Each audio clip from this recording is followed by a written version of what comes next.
The peaceful serenity of a small family farm was about to be shattered, as Susan, a self-appointed neighborhood vigilant, stormed out of her luxury SUV, her eyes blazing with righteous fury. The confrontation that was about to unfold would change everything. Little did she know, the farm owners were about to serve up a heaping dose of long-overdue karma. Susan slammed the car door and marched across the grassy field, her high heels sinking into the soft earth. Her manicured brow was furrowed in a scowl as she approached the old farmhouse where the owners, Mark and Sarah, were tending to their crops. "Excuse me," she hollered, waving an official-looking document in the air. "I have a cease and desist order for your unlawful farming operation." Mark looked up from the tomato plants, wiping the sweat from his brow. "Can I help you, ma'am?" "You're in violation of the HOA regulations," Susan snapped. "No farm animals or crops are allowed in this residential neighborhood. You're bringing down property values, and I won't stand for it any longer." Sarah emerged from the chicken coop, a basket of fresh eggs in hand. "Ma'am, this has been our family farm for over 50 years. We're not breaking any laws." "I beg to differ." Susan thrust the papers toward Mark. "This says you have 48 hours to remove all your livestock and crops, or face severe penalties." Mark's jaw tightened as he scanned the document. "This is outrageous. We've been farming this land long before your fancy development was even built." "Well, that's too bad." Susan crossed her arms smugly. "The HOA has spoken, and you need to comply. I've already called the authorities, so I suggest you start packing up." Sarah's eyes widened in disbelief. "You did what? On what grounds?" "Nuisance animals, unsightly crops, and a flagrant disregard for community standards." Susan sniffed. "I won't have you ruining my property value with your backwoods antics." Mark stepped forward, his face flushed with anger. "This is our home, our livelihood. You have no right to—" The distant wail of sirens cut him off, and Susan's lips curled into a triumphant smile. "That'll be the police. I'd start saying your goodbyes if I were you." Sarah clutched the egg basket, her knuckles turning white. "You have no idea what you've done." As the police cars approached, the tension in the air was palpable. Mark and Sarah braced themselves, knowing that the battle for their farm had only just begun. The police officers stepped out of their cruisers, eyeing the confrontation with a mix of confusion and trepidation. Susan strode up to them, brandishing the cease and desist order. "Officers, thank goodness you're here," she said in a saccharine tone. "These people are running an illegal farming operation in our residential neighborhood, and they're refusing to comply with the HOA's demands." Mark and Sarah watched, their hearts sinking, as the officers approached them. The younger officer, a kindly-looking man named Officer Garcia, spoke first. "Ma'am, can you explain the nature of the violation?" Susan launched into a tirade about property values, community standards, and the supposed nuisance caused by the farm. Officer Garcia listened patiently, then turned to Mark and Sarah. "Sir, ma'am, what's your side of the story?" Mark took a deep breath, trying to keep his temper in check. "Officer, this has been our family farm for generations. We're not breaking any laws, we're just trying to make a living and feed our community." Sarah stepped forward, her voice trembling with emotion. "Please, you have to understand. This farm is our home, our entire way of life. We can't just pack up and leave because the HOA says so." Officer Garcia frowned, glancing down at the cease and desist order. "I see. Well, I'm afraid I'll need to consult with my superiors before I can take any action here." Susan's face fell. But you have to do something. They're in violation of the rules." The older officer, a grizzled veteran named Officer Sanchez, held up a hand. "Ma'am, we can't simply evict these people without due process. There may be more to this situation than meets the eye." As the officers retreated to their cars to make a call, Sarah turned to Mark, her eyes brimming with tears. What are we going to do? Mark pulled her into a tight embrace, his own fear and frustration evident. I don't know, sweetheart. But we're not going down without a fight. Susan watched the scene, her lips pursed in a tight line. This was not going according to plan.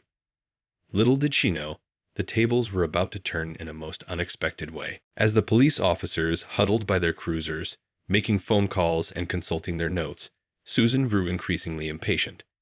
She paced back and forth, shooting venomous glares at Mark and Sarah, who remained locked in a tight embrace. Well, she demanded, marching up to the officers. What's taking so long? You should be arresting them and shutting down this illegal operation. Officer Sanchez held up a hand, silencing her. Ma'am, we've spoken to our superiors, and it seems there may be more to this situation than we initially realized. Susan's eyes widened in disbelief. What do you mean? The HOA has made its decision, and you're obligated to enforce it. Officer Garcia stepped forward, his expression somber. Ma'am, the farm you're trying to shut down has been here for over 50 years, long before this residential development was built. It's actually zoned for agricultural use, which means the HOA's cease and desist order carries no legal weight. What? Susan's face flushed with outrage. That can't be right. The HOA makes the rules, and you have to follow them. I'm afraid that's not the case, Officer Sanchez interjected. The zoning laws take precedence over any HOA regulations. Unless there's clear evidence of illegal activity or a direct threat to public safety, we can't simply evict these people from their own property. Mark and Sarah watched the exchange, scarcely daring to believe their luck. Sarah squeezed Mark's hand, a glimmer of hope in her eyes. Susan, meanwhile, was fuming. This is an outrage. I demand you arrest them immediately. Officer Garcia shook his head firmly. Ma'am, I'm sorry, but we can't do that. These folks are well within their rights to continue operating their farm. Unless you have any actual evidence of wrongdoing, there's nothing we can do. As the realization dawned on Susan, her self-righteous fury gave way to pure, unadulterated humiliation. She opened and closed her mouth several times, grasping for words, but no sound came out. Mark and Sarah watched in stunned silence as Susan spun on her heel and stomped back to her car, her heels clacking furiously against the gravel. The officers exchanged a wry glance, then turned to the farm owners with a nod of acknowledgement. Sorry for the inconvenience, folks, Officer Sanchez said. You folks have a good day. As the police cars pulled away, Mark and Sarah stood in awe, the weight of their victory slowly sinking in. They had weathered the storm, and the sweet taste of karma was just beginning to sink in. Susan sat in her car, hands gripping the steering wheel with white-knuckled fury. She stared straight ahead, her mind racing with a potent mixture of humiliation, rage, and disbelief. This can't be happening, she muttered under her breath. I did everything right. The HOA backed me up. I had the cease and desist order, and the police should have shut them down. She slammed her fist against the dashboard, wincing at the sharp pain that shot through her hand. How dare those insolent farmers defy her? Didn't they understand that she was the law around here? The HOA's word was supposed to be gospel, and no one was supposed to dare challenge it. Gritting her teeth, Susan reached for her phone, fingers trembling as she scrolled through her contacts. She needed to call in reinforcements, to rally the other homeowners, and show those farmers who was really in charge. But as she pressed the call button, a sinking feeling began to take hold. What if the police were right? What if the farm was actually zoned for agricultural use, rendering the HOA's orders meaningless? Susan's mind raced, desperately searching for a loophole, a technicality, anything that could give her the upper hand. But the more she thought about it, the more she realized that her attempt to strong-arm the farmers had backfired spectacularly. Leaning back in her seat, Susan let out a frustrated groan. She had never faced such humiliation before, and the sheer injustice of it all was almost too much to bear. How dare those people defy her? Didn't they know who she was? But deep down, a tiny voice was beginning to emerge, one that she had long buried under layers of entitlement and self-righteousness. Perhaps, just perhaps, she had gone too far this time. Perhaps the farmers were in the right, and she had been the one in the wrong. The realization hit her like a ton of bricks, and for a moment, Susan felt the familiar pangs of guilt and shame. She had let her own self-importance blind her to the reality of the situation, and now she was facing the consequences. As she sat there, alone in her car, Susan couldn't help but wonder if this was the beginning of a much-needed lesson in humility. The sweet taste of karma was still lingering in the air, and she knew that her battle with the farmers was far from over. Back on the farm, Mark and Sarah stood in stunned silence, watching as Susan's car disappeared down the dirt road. The weight of their victory still hadn't fully sunk in, and they exchanged disbelieving glances, as if expecting the scene to suddenly rewind. "Can you believe that just happened?" Sarah whispered, her voice trembling with a mixture of relief and residual tension. Mark shook his head, a wry smile spreading across his face. "I honestly can't. I thought for sure we were going to lose the farm back there." He pulled Sarah close, letting out a deep breath. "But we stood our ground, and the law was on our side. That's got to count for something, right?" Sarah nodded, resting her head on his shoulder. "It does. But I can't help but feel a little bad for her, you know." The look on her face when the officers told her she was wrong. Mark chuckled, a spark of mischief in his eyes. "Hey, she brought this on herself. We've been dealing with her and the rest of the HOA for years, always trying to push us around. This was just a long overdue dose of karma." He released Sarah and gestured toward the farmhouse. "Come on, let's get back to work. I have a feeling Susan isn't going to give up that easily." As they made their way back to the fields, Mark couldn't help but feel a sense of renewed determination. This fight wasn't over, and he knew that Susan would be gunning for them, but he was more than ready to stand his ground. Meanwhile, Susan was fuming in her car, her knuckles white from gripping the steering wheel. She had never felt so humiliated, so utterly powerless. The smug satisfaction on the officers' faces as they dismissed her demands still burned in her memory, and she vowed to make those insolent farmers pay. Pulling out her phone, she began dialing the numbers of her fellow HOA board members, her voice trembling with barely contained rage. "We need to hold an emergency meeting. Those farmers are going to learn that you don't mess with the HOA. Not on my watch." The wheels were in motion, and Susan was determined to have the last laugh. Little did she know, her quest for revenge would only lead her deeper into a trap of her own making. The following day, Susan gathered the rest of the HOA board members in an emergency meeting, her eyes blazing with determination. "They think they can just defy us and get away with it," she spat, pacing back and forth. "But I won't stand for it. We need to find a way to shut down that farm once and for all." The other board members, a mix of well-to-do retirees and busy professionals, exchanged uneasy glances. They had all been on the receiving end of Susan's crusades before, and the thought of crossing her was enough to make them squirm. "Susan, I understand your frustration, but the police said the farm is legally zoned for agricultural use." One of the members, a meek-looking woman named Diane, spoke up. "Isn't there anything we can do?" Susan's eyes narrowed. "Of course there is.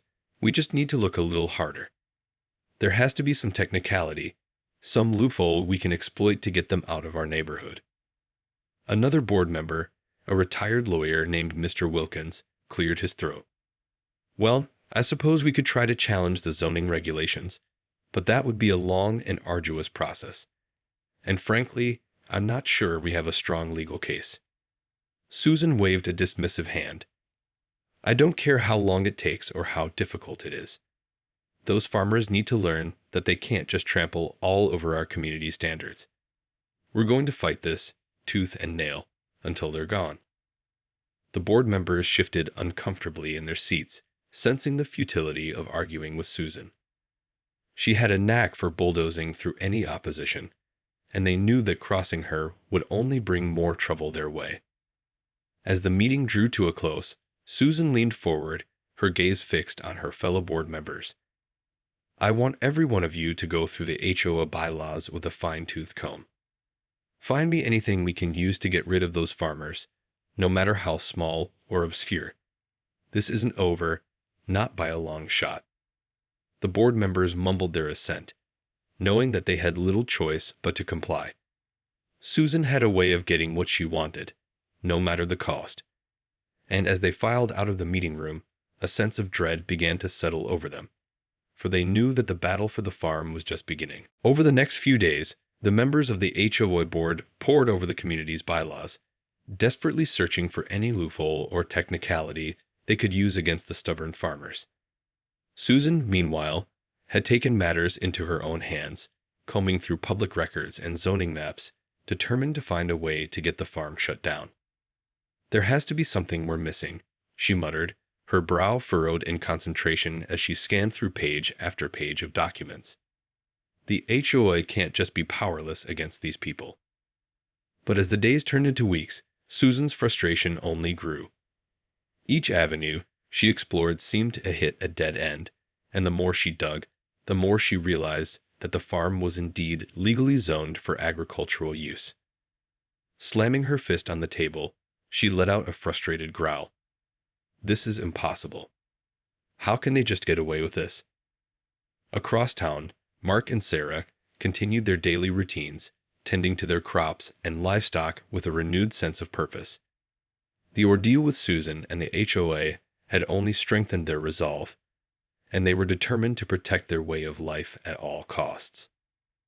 "I can't believe they're still trying to find a way to get rid of us," Sarah said, shaking her head as she collected freshly laid eggs. Mark chuckled, his eyes sparkling with amusement. "Let them try. We've got the law on our side, and as long as we keep doing what we're doing, they won't be able to touch us." Sarah smiled, stepping closer to her husband and resting her head on his shoulder. "I'm just grateful we have such a supportive community. The other neighbors have been so kind, bringing us homemade meals and offering to help out wherever they can. That's what happens when you're honest, hard-working people," Mark said, wrapping his arm around her. "The good folks around here can see that, even if Susan and the HOA can't." As the sun began to set, casting a warm glow over the farm, Mark and Sarah felt a sense of peace and contentment. They knew the battle was far from over, but they were confident that the truth and the law were on their side. Meanwhile, Susan sat alone in her home, her eyes burning with a mixture of frustration and defeat. She had exhausted every avenue, and still the farm remained standing, a constant reminder of her failure. With a resigned sigh, she realized that her quest for revenge had only served to make her look foolish and petty. The sweet taste of karma was turning bitter in her mouth, and she knew that she had no choice but to admit defeat. As the weeks turned into months, Susan's crusade against the farm gradually faded from the forefront of the community's consciousness. The other HOA members, relieved to see her obsession finally wane, quietly resumed their normal routines, distancing themselves from the debacle.